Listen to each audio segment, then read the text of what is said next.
It is a special pleasure to introduce this year's keynote speaker, the Reverend Dr. George F. Dole, whose scope of contributions to Swedenborgian scholarship and to the practices of ministry simply dazzle over the course of his 60 years, thus far, of professional life.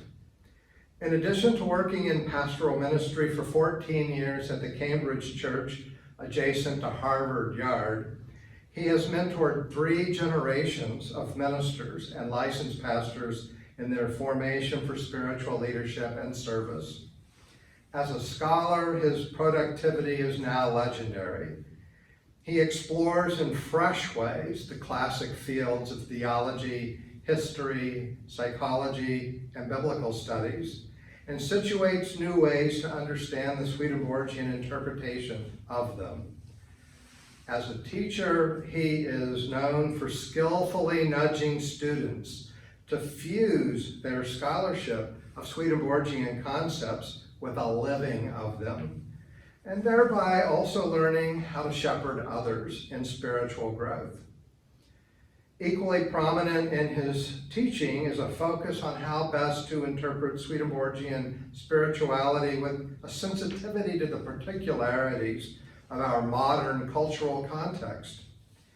In such books as The Universe and I, Where Science and Spirituality Meet, Freedom and Evil, A Pilgrim's Guide to Hell, A Book About Us, the Bible, and Stages of Our Lives, and A Thoughtful Soul, Reflections from Swedenborg, as well as in hundreds of sermons and dozens of articles, Professor Dole has unfailingly penetrated distinctive insight from a Swedenborgian spiritual worldview.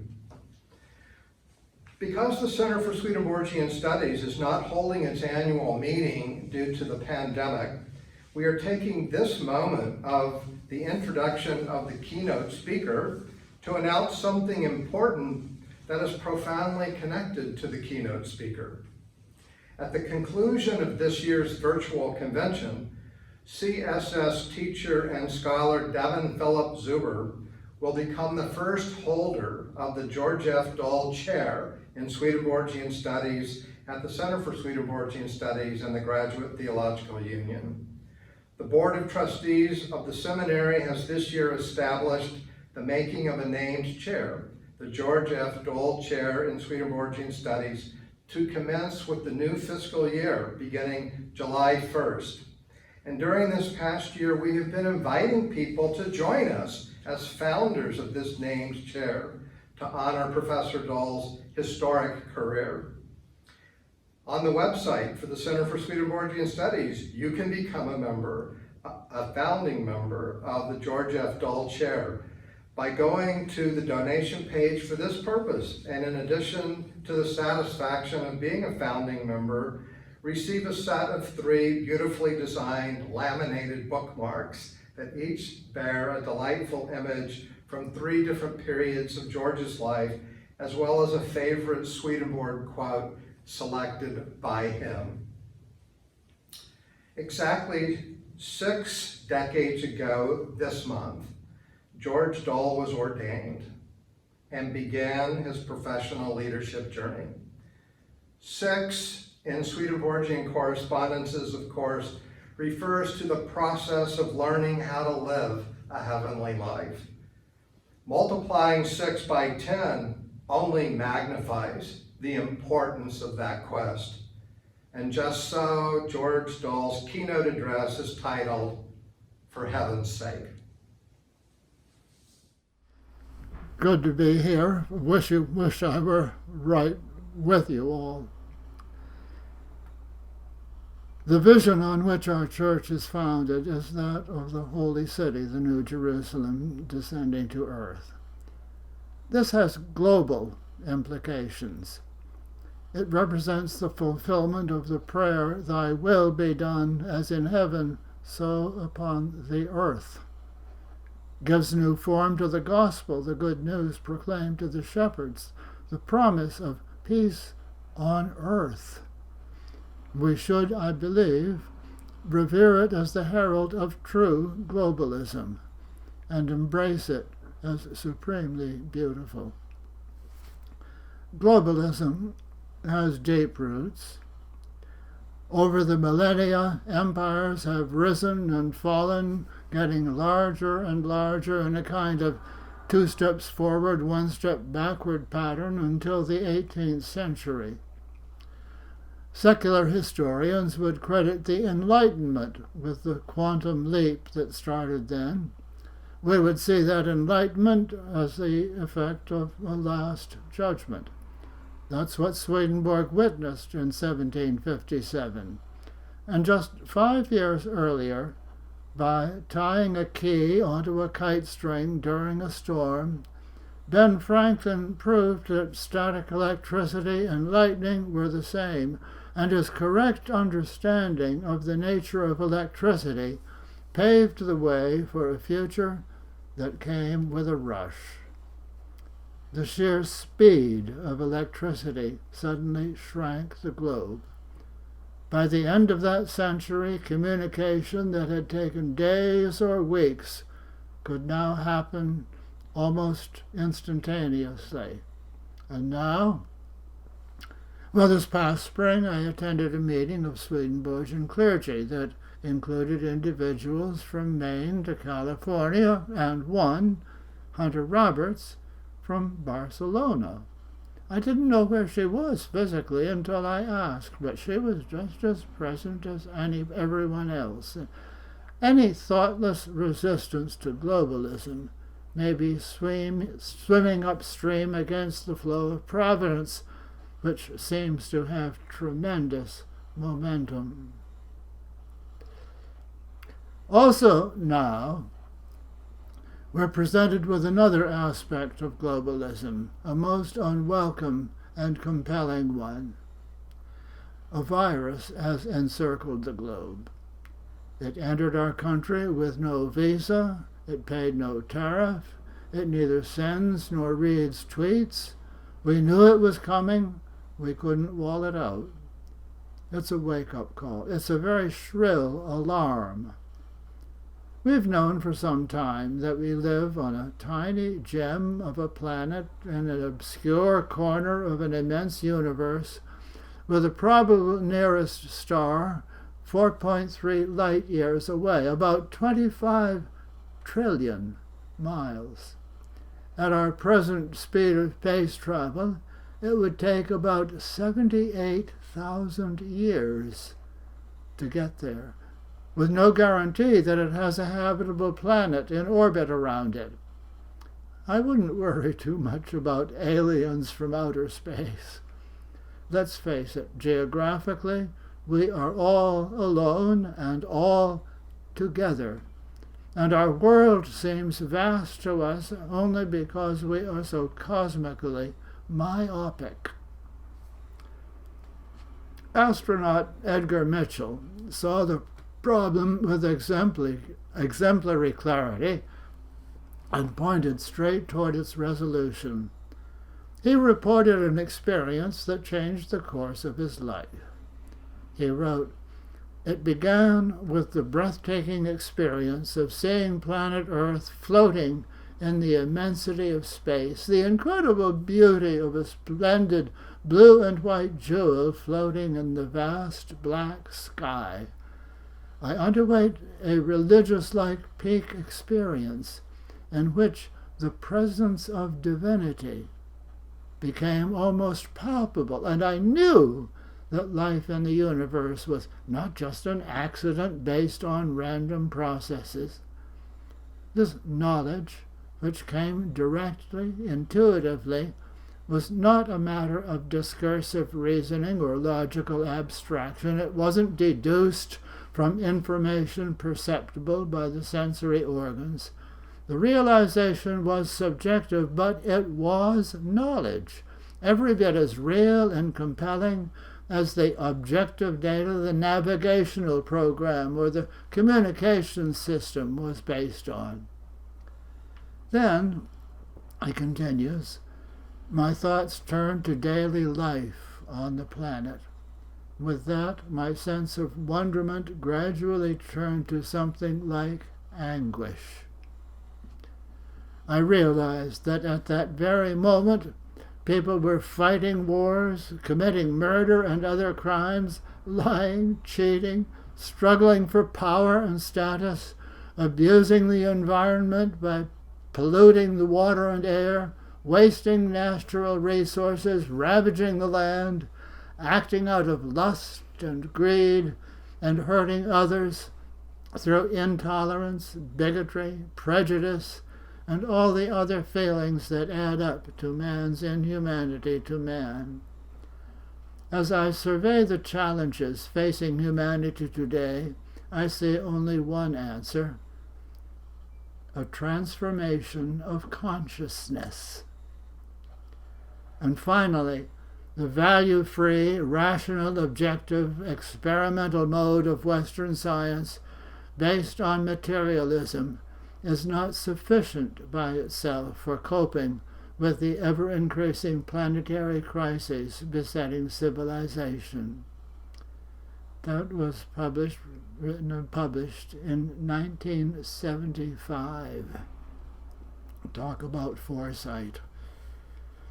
The Holocaust survivor Viktor Frankl knew man's inhumanity all too well and had good reason to love the Statue of Liberty on our East Coast. And he saw with equal clarity the need to balance this with a statue of responsibility on the West Coast, because liberty without responsibility is anarchy, in which might makes right and winner takes all. I can think of no more profound and precise image for Frankl's statue than that of a nursing mother. The imbalance of power is virtually absolute. The mother is the source of life. The infant is helpless. The result for the mother is not unlimited privilege, but an immense, intimate, 24/7 responsibility with the survival of a human being, the survival of the human race at stake. I would call a special attention to that inequality of power. I question Baron Acton's familiar statement, "Power tends to corrupt, and absolute power corrupts absolutely." No, banks don't make crooks rob them. Crooks rob them, as Willie Sutton is said to have observed, because that's where the money is. Corrupt people crave power. The power of the presidents did not corrupt Jimmy Carter. It didn't go to his head. It didn't go to his heart.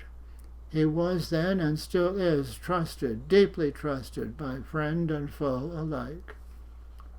And the association of power with privilege is toxic. Folk wisdom says that pride goes before a fall. The gospel concurs, whoever exalts himself shall be humbled. If for no other reason than that self-exaltation, otherwise known as megalomania, is delusional. And delusions are fragile things. Reality does like to have the last word. In this connection, the usual translation of Genesis 12:2 is sadly wrong. "I will make of you a great nation," we read, "and I will bless you and make your name great, so that you will be a blessing." There's no excuse for this. The last verb is not a future, a prediction. It's an imperative, a commandment, a mitzvah. The message is, be a blessing, and I will make you great. Translate that message from the past to the present, and it says clearly, make your country a blessing. I'll take care of making her great. My own generation, the generation now departing, actually may have heard this.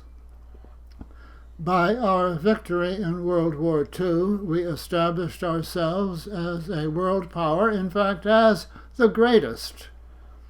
And our military victory by itself could well have embittered our enemies, as the seeds of World War II were planted in Versailles.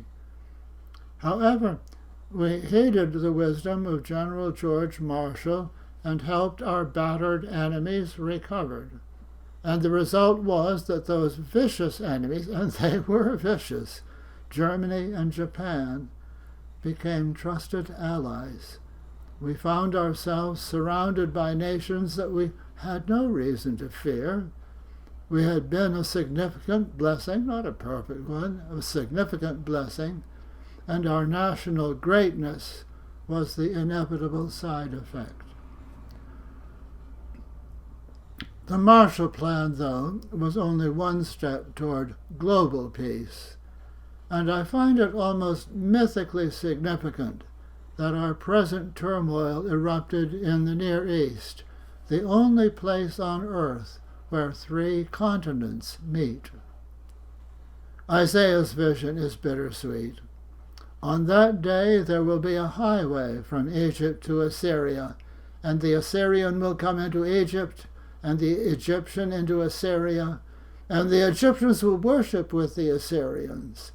On that day, Israel will be the third with Egypt and Assyria, a blessing in the midst of the earth, whom the Lord of hosts will bless, saying, "Blessed be Egypt, my people, and Assyria, the work of my hands, and Israel, my inheritance."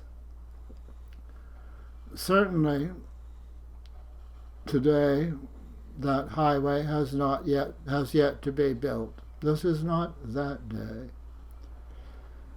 COVID-19, though, has all the makings of a game changer, all the markings of a game changer.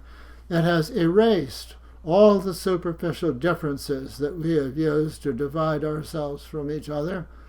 We are all in this together, regardless of race, creed, age, gender, educational, sexual preference, or wealth.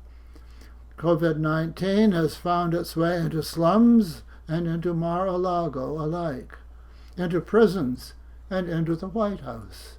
We're all equal in its sight, and we know it.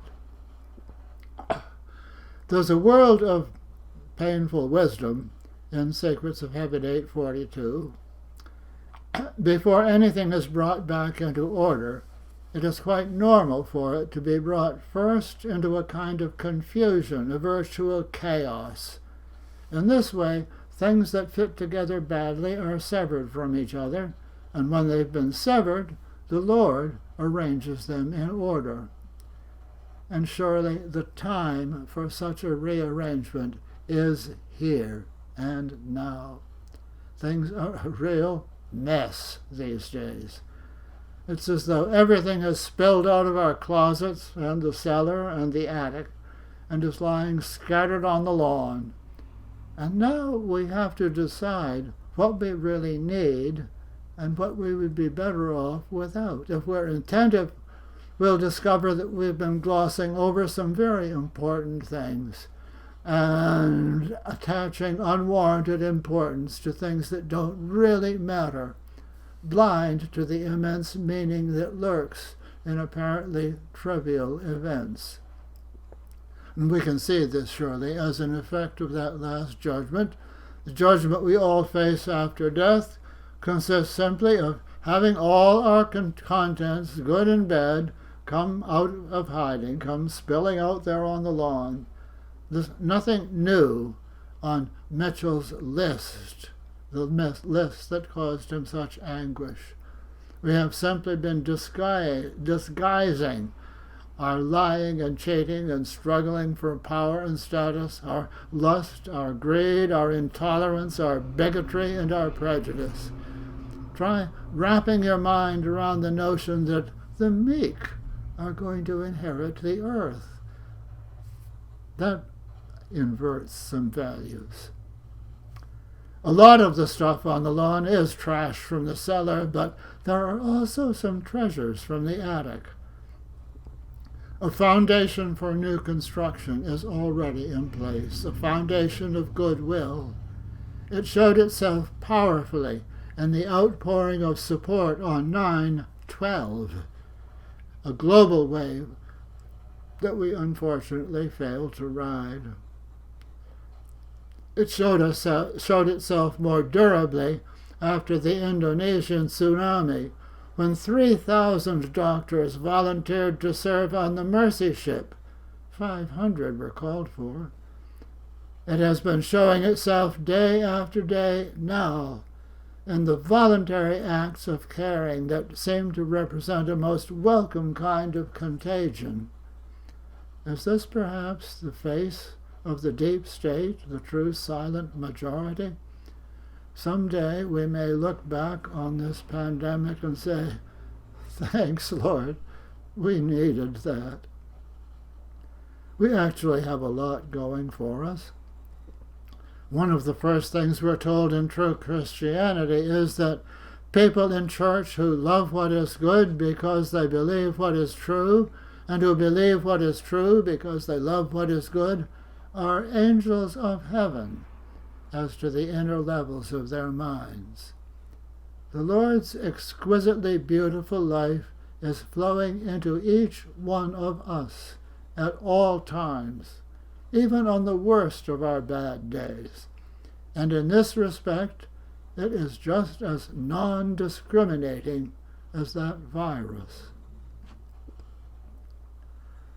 Strange as it may seem, we don't have to do anything to let that beauty out into our words and deeds. Heaven and Hell 302 says it very clearly. If we believed the way things really are, that everything good comes from the Lord and everything evil from hell, then we wouldn't take credit for the good within us or take blame for the evil.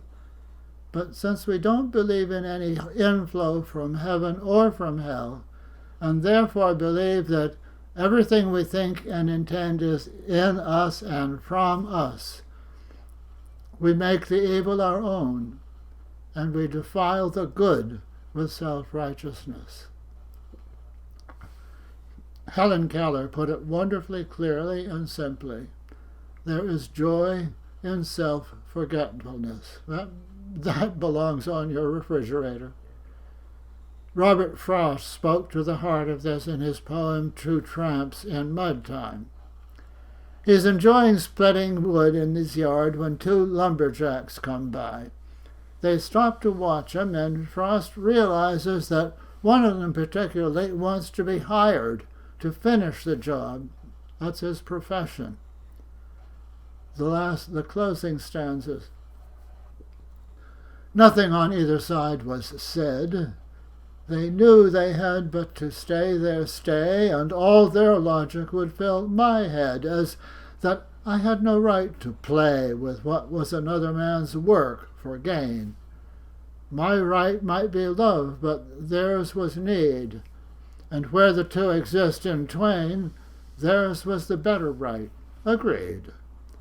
But yield who will to their separation, my object in living is to unite my avocation and my vocation as my two eyes make one in sight. Only where love and need are one, and the work is play for mortal stakes, is the deed ever really done for heaven and the future's sakes. It's done for heaven because it's loved. It's done for the future because it answers a need. There's so much meaning found in one prosaic incident and expressed in so few words. Here we have the key to peace on earth, love and need, brought down to earth, and as it was in April, it was some pretty muddy earth at that. The microcosm-macrocosm principle takes us from here, from down on the road in New Hampshire, straight to the New Jerusalem, to global peace. Swedenborg boils it down in a little series of chapter titles in Heaven and Hell. The whole heaven, grasped as a single entity, reflects a single individual. Each community in the heavens reflects a single individual. Therefore, it's a huge therefore, every angel is in a perfect human form. And Lao Tse agrees his vision of world peace was similarly holographic. If there is to be peace in the world, there must be peace in the nations. If there is to be peace in the nations, there must be peace in the cities. If there is to be peace in the cities, there must be peace between neighbors. If there is to be peace between neighbors, there must be peace in the home. If there is to be peace in the home, there must be peace in the heart. We are one, all and each, in the single image and likeness of our Creator. Frost saw that union of love and need as his very object in living, as the work of a lifetime, and it isn't impossible. To make a long story short, I spent the first year, an encouraging parable happened to me during my work on my thesis. To make a long story short, I spent the first year gathering the necessary information primarily from 4,000-year-old clay tablets and wound up with a classic case of information overload. I had a briefcase stuffed with facts and no idea what to do with them. I resolved to sort things out over the summer, but found no place to start and returned to the fall feeling utterly defeated. The task was simply beyond me, impossible. I went to my library carrel because I had to, opened my briefcase, pulled out the first sheet that came to hand, looked at it once, and knew exactly where it belonged. In fact, as it turned out, I knew where everything belonged. It took decades for me for that message to get through, to understand that throughout that first bewildering phase, the Lord's inflowing wisdom had been silently filing every detail in its right place. I'd been so totally focused on the critical messages from my physical senses that those dumb facts just came at me day after day in no coherent sequence. And that is what your deeper mind is doing right now, and always, filing the confusing facts of your everyday experience exactly where they belong. Each of us is full of aha moments just waiting to happen. By birth, Swedenborg tells us, we're all gifted with the ability to discern what is true, even to that deepest level where angels of the third heaven are. That is what happened to Edgar Mitchell, surely. That kind of moment. The present wake-up call is a call to us, to transformation of consciousness. And transformation of consciousness is what our theology is all about. We're called to see it as a lifetime process. And it's here, I believe, that the parish church is uniquely well positioned. I can't think of any other institution that intends to serve people from cradle to grave. This is something lying there on the lawn that I never gave much thought to. But now that it's lying out there in plain sight, I certainly don't want to discard it. No question. It's a keeper. In the process of transformation, the years of childhood are of formative importance. They lay the foundation on which character is built. I find our church called to foster peace in the home, which comes only when there is peace in the heart. It's grotesque to demean homemaking because it doesn't pay. I remind you that if a nation loses faith in its currency, that currency is utterly powerless to defend itself. Wall Street isn't really about money. It's about faith. Faith in money. Homemaking is priceless, so Wall Street can't even see it. Without it, though, we have domestic dysfunction all the way to domestic abuse. We have rot at the foot of Lao Tse's ladder, and the current quarantines are shining a spotlight on it. These days, I'm finding myself coming to believe that an emphasis on fostering peace in the home would address the questions young adults are asking now and will continue to ask as they enter the unexplored territory of marriage and parenting. And this brings Secrets of Heaven 2978 to mind. Then, too, it says, it is well worth knowing that when a church goes out of existence and a new one is being raised up by the Lord, rarely, if ever, does this happen among the members of the dying church. It happens, rather, among those who were of no church before, that is, among Gentiles. Today's most receptive Gentiles may well be those who classify themselves as spiritual but not religious. Good-hearted souls who are turned off by the apparent self-righteousness of hardline evangelicals and by the thought of sitting in rows and being preached at Sunday after Sunday, and I don't blame them for a moment. As a church, then, where do we go from here? Step one, obviously, is to figure out where we are. And from a distance of 3 centuries, I find it sad that those Swedenborgians who founded the organized, quote, new church, close quote, made it a virtual carbon copy of the old. Henry James Sr. wasted no words on this matter. Addressing the Swedenborgian church in 1870, he wrote, "I know of no sect so young that gives such unequivocal proofs of senility as your own." I think we need to face the fact that the old order has fallen apart, that the Lord is bringing the parts into a far better order, and one of these parts, surely, is worship.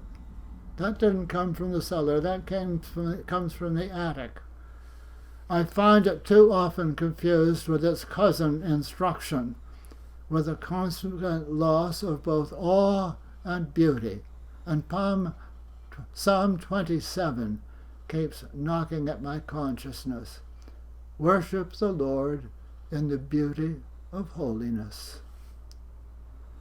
Spiritual beauty, according to Secrets of Heaven, is the affection of deeper truth.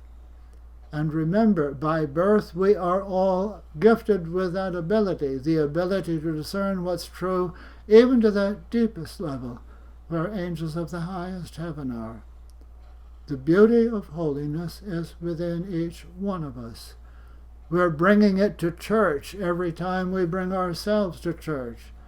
And formal worship at its best, I believe, awakens us to that beautiful, infinitely loving and thoughtful presence of the Lord. That presence is constant.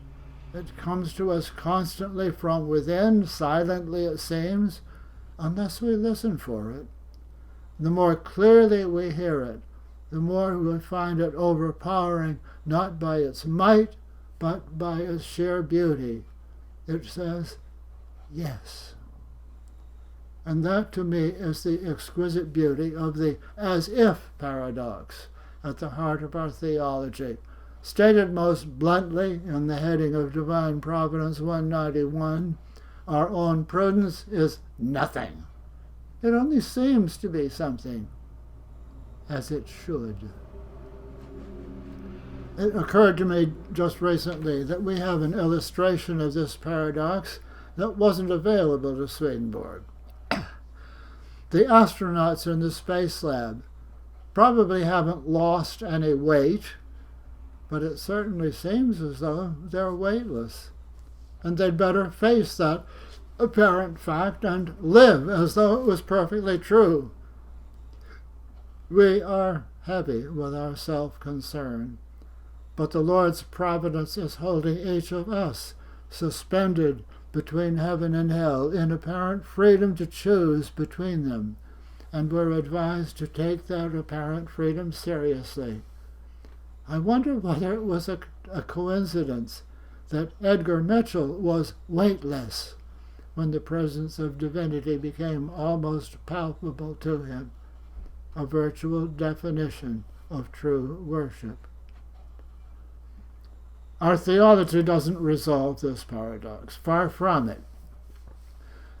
Divine Providence 42 tells us, the more closely we're united to the Lord, the more clearly we seem to have our own identity, and yet the more obvious it is to us that we belong to the Lord. And Heaven and Hell 302 offers that simple way to accept it, so simple that it seems like a shortcut. If we believe the way things really are, that everything good we have is flowing in from the Lord and everything bad we have is flowing in from hell, then we wouldn't take credit for the good or blame for the bad. In effect, we don't have to do anything. We just have to stop some of our thoughtless doing, stop our thoughtless taking credit and our thoughtless self-blame. Psalm 27 again advises us to worship the Lord in the beauty of holiness. I'm coming to believe that if our Sunday worship is not beautiful, it isn't holy. The setting should be as beautiful as we can make it. The music should touch the heart. The spoken words should be loving and lovely. We bring our needs with us when we come to church. They are to be recognized and met with understanding and love, and that oneness of love and need is supremely beautiful. It's heavenly. That means it's essentially divine, in things least as in things greatest. As to more pragmatic concerns, I'd call attention to the way in which support groups come into being when troubled individuals discover that there are others who share their troubles, and ask us to look seriously at the possibility of developing skill as facilitators of discussion, learning how to ask liberating questions. Each word in Cal Turley's phrase, supportive peer supervision, is loaded with meaning. We need to look at developmental psychology, both secular and Swedenborgian. We need to see ourselves and each other as being constantly in process with unrealized possibilities. It calls us to rejoice in our ignorance, in our awareness of how much we have yet to learn. Might we not do well to become known as the church that has the best questions? Penultimately, then, peace in the heart is the seed of spiritual beauty. Peace in the home is spiritual horticulture.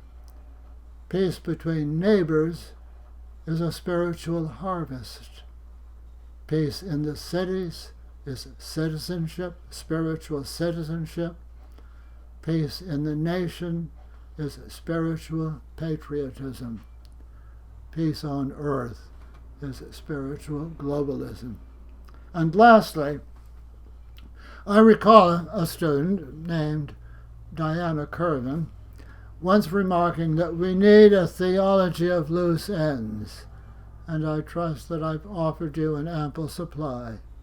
What questions has it raised? Remember, the Lord's first message to Adam after the fall wasn't a reproof or a command, but a question. Where are you? Thank you. Hopefully everyone was able to enjoy that. I want to thank Reverend Dr. George Dole for that fantastic presentation. I also want to thank Reverend Dr. Jim Lawrence for that great introduction. And here we are at the Q&A session for General Convention 2020. And I would like to introduce Reverend Dr. George Dole here, and maybe you can say a few introductory words, and we'll get right into the questions that came to us in that live Facebook stream. So go ahead, George. Am I live now?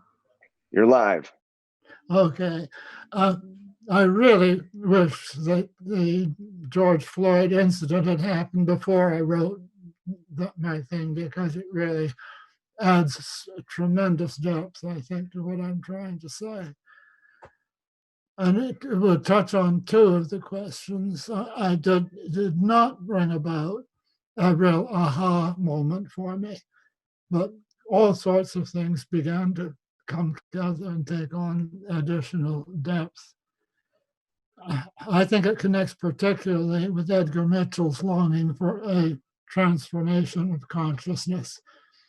And I think it shows that happening, not as I would have expected to a lot of individuals, but happening on a truly global level, which is amazing.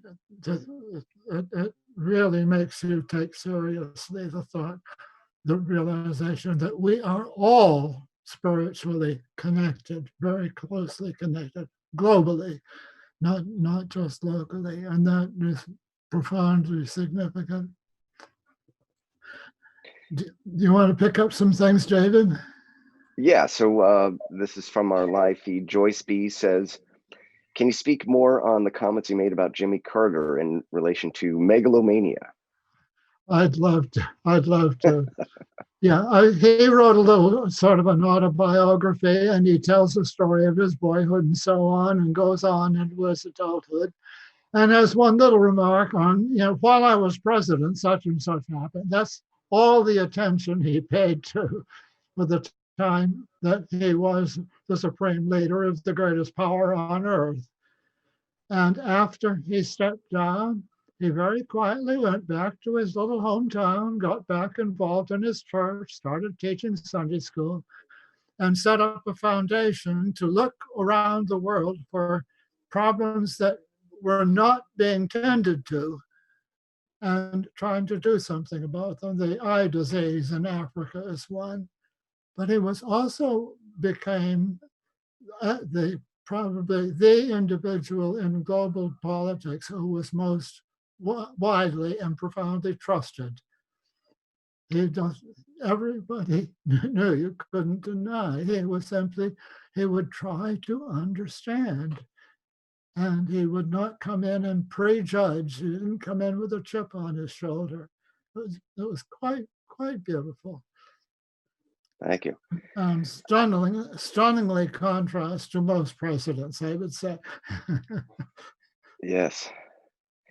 And Rosalind T says, did Swedenborg get the translation right in his work regarding command to be a blessing? Yeah. That can be answered in the word no. He pretty much trusted Schmidius' Latin translation because it was severely literary. He tried Costellio, and that read beautifully, but it was too literary and not precise enough. So he came really to trust Schmidius' Latin. He would, if he was in doubt, he'd check the Hebrew. But for the most part, I think he was quite content with Schmidius.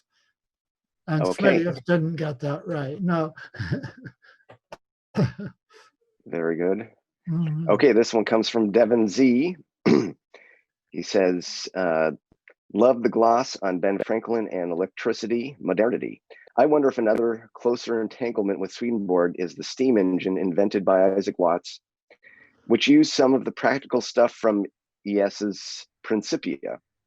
The steam engine turbocharges carbon-based capitalism and our present planetary crisis of climate change.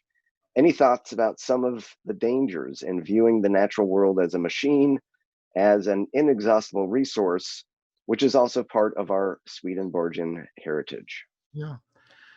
I don't find any evidence that Swedenborg anticipated the whole phenomenon of industrialization.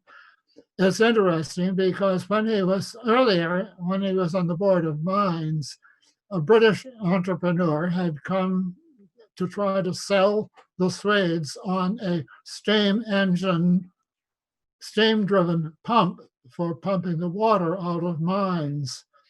And Swedenborg was the only member of the Council of Mines who had any engineering experience. He had apprenticed with Swedenborg's top engineer, and that he was assigned the task of reviewing the plans, looking over the plans, were they practical? And he came back with a very lucid review. It's fun. It's just written up in a book on the introduction of steam technology, and it's just plain fun to read something about Swedenborg where there is just no hint whatever of any paranormal expectations or interest in spirituality. He is just a very, very competent engineer at this point. Mm-hmm. And that's probably what he was in his own mind. Sure. Yeah. Very good. Rebecca Kay says, what is the new church in this moment?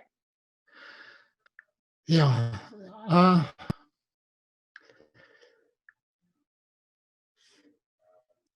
think the biggest hint, I think, is, for me at least, is the global reaction to George Floyd, at the George Floyd incident. That I see as the tip of the iceberg.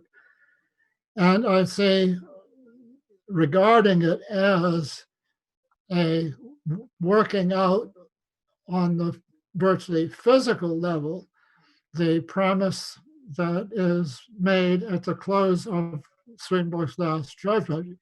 And that he said, it's not going to make much obvious difference. Things are going to go on pretty much as before with the wars and all the problems. But there is a new freedom of thought in spiritual matters. And I would say the coincidence, I don't know if it is a coincidence, that Juneteenth happens also to be New Church Day. Right. That is the anniversary of our own, I think, our own spiritual emancipation. And to see that spread, toward the close of my talk, I was looking at the growing number of people who classified themselves as spiritual but not religious. And that sounds very much like the good Gentile population that is the most probable